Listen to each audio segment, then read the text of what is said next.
Coaching Podcast, where we blend faith, fitness, and wellness to help you live in alignment with God's design. Together, we'll explore practical strategies, biblical wisdom, and inspiring testimonies to strengthen your body, renew your mind, and uplift your spirit.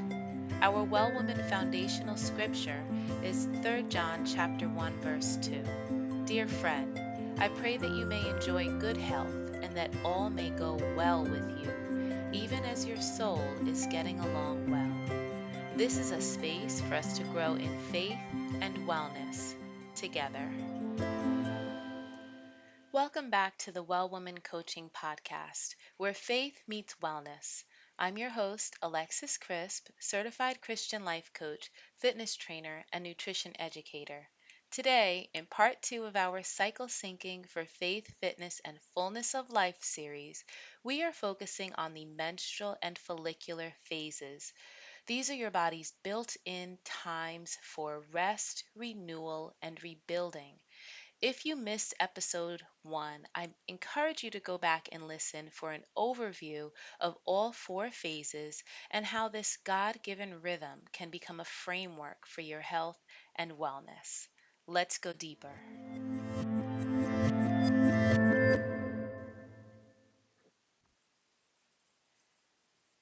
We'll start first with the menstrual phase. These are days 1 through 5 of your menstrual cycle.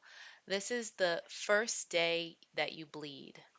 What happens during this phase is that hormones like estrogen and progesterone are going to be at their lowest.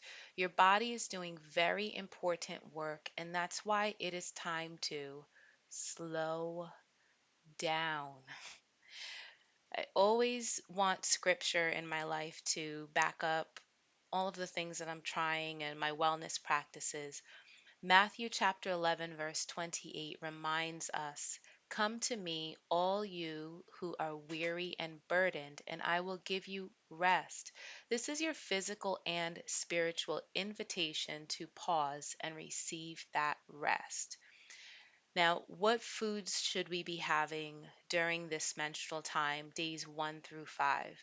Warming, iron rich meals like soups and stews, roasted vegetables, these things are going to be warming and nourishing to your body during this menstrual time. Grain free and low carb options can really help to stabilize your energy. And my personal favorite, which I incorporated into my juicing regimen, leafy green vegetables like kale and spinach can help to replenish your iron stores.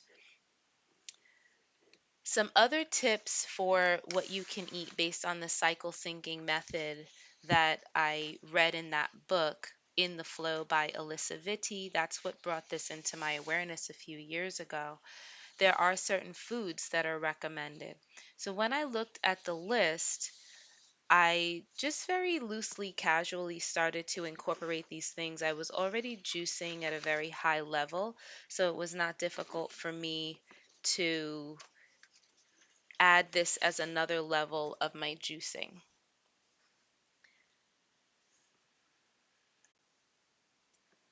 One of the vegetables that are recommended during this time, which should not be surprising, are beets. Beets are very blood building.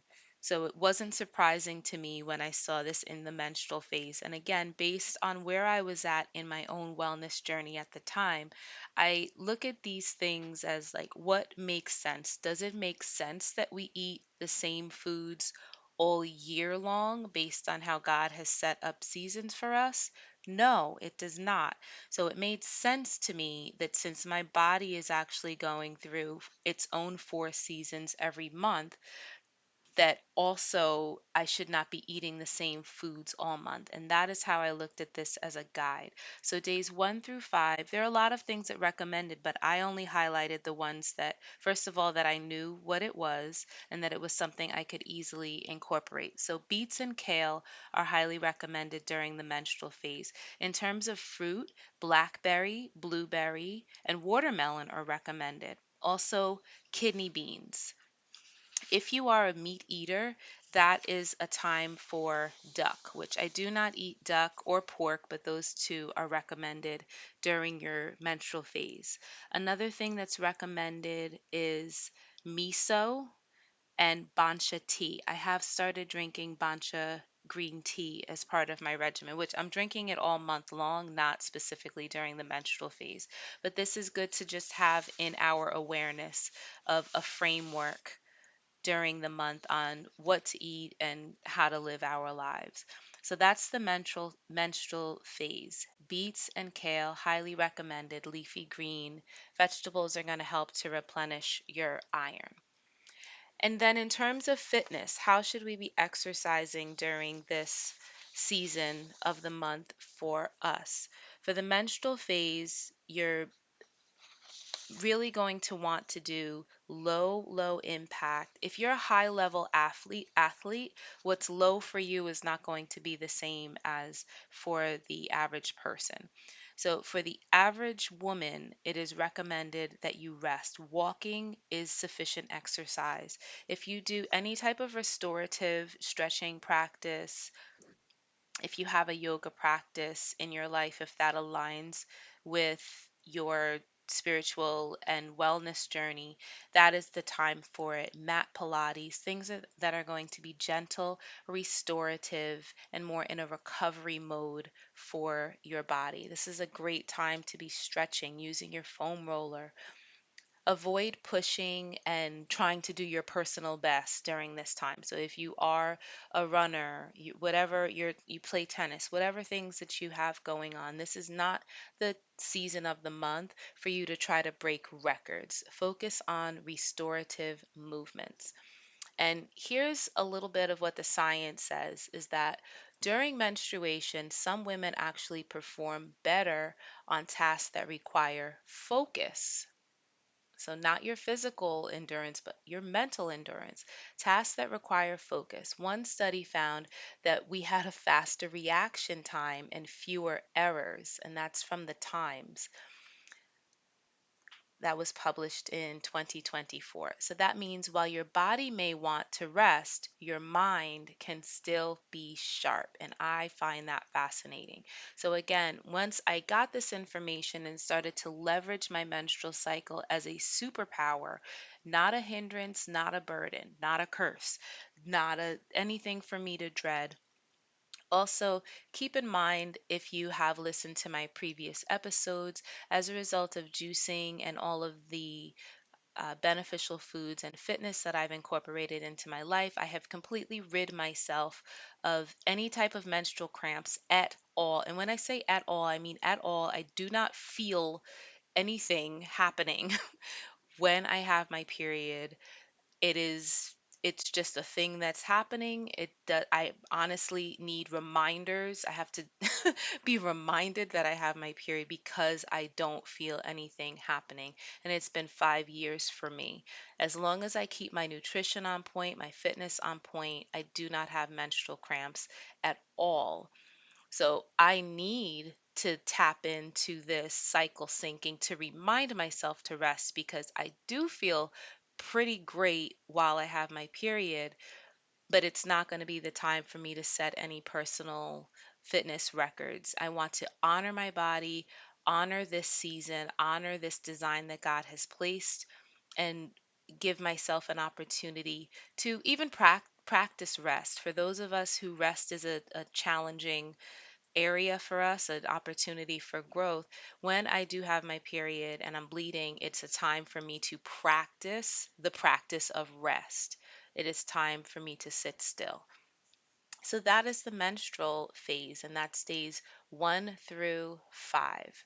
Next, we'll talk about the follicular phase. This is going to be days 6 through 14, and this is after the bleeding ends. After the bleeding ends, your estrogen starts to rise, your energy, creativity, motivation, all of those things are going to increase. So, one of the reasons why I get so excited when I do actually get my period, the first side of blood for me, day 1, I get excited because I already know I've been tracking this for 3 years now. I'm so excited to get to like day 7, 8, 9. I know the best version of me is on the rise. She's coming through, and and I'm ready, I'm resting so that I can pave the way for her to really take center stage.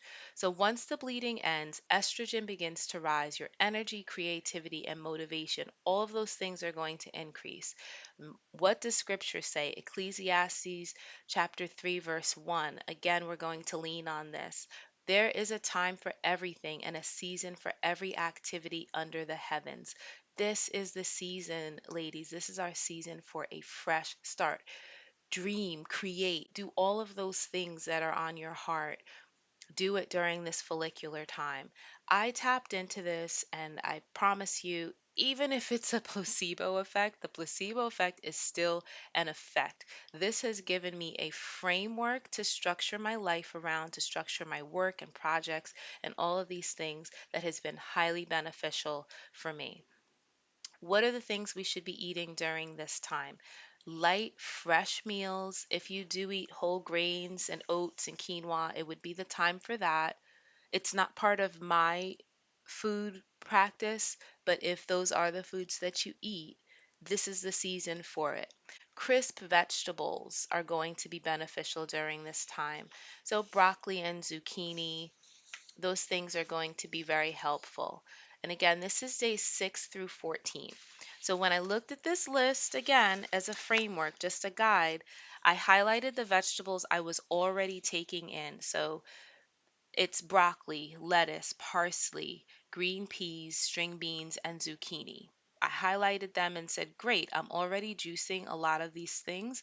What if I were to shift and focus on these vegetables during this season that the book is recommended? And that is how I started to really maximize the benefits of the nutrition instead of having carrot juice all month long. What if I focused and strategically had that carrot juice during the follicular phase? That's what I did. What if I strategically made sure I was having zucchini during the follicular phase? Again, we're not married to any of these practices. If someone's serving zucchini and it's my luteal some other phase, I'm going to eat the zucchini. If I'm getting broccoli from the farmer's market at some other season, I'm eating the broccoli. These things we're using just as a framework to to set our wellness up. So those are the vegetables that are recommended. In terms of fruit, some of the fruits that are recommended are avocado and grapefruit, plums. I do eat plums, so that's a time for me to focus on taking those in. If you eat beans, black-eyed peas are good, green lentils and lima beans are going to be good during this follicular phase. And then in terms of exercise, how should we be moving our bodies? It's a good opportunity to try new and energizing workouts while your energy is on the rise, while your creativity and motivation is on the rise.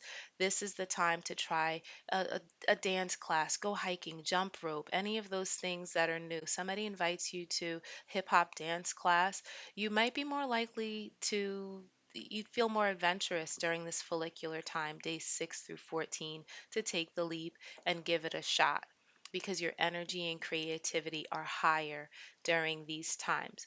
So if you are starting something new, let's set ourselves up for success. Would it make sense to start it towards the end, you know you're about to get your period, and then you're like, okay, I know I have to do something. I'm gonna in the next week I'm gonna start taking Zumba classes. I'm gonna No, that doesn't make sense based on the time of the month. You are less likely to get a new exercise regimen, go to a new class. You're less likely to get these things up off the ground successfully during your menstrual phase. Why not give it a go? Set your month up when you know that your follicular phase is coming and you are naturally designed to be more creative and more energized. That's the time to go to those classes.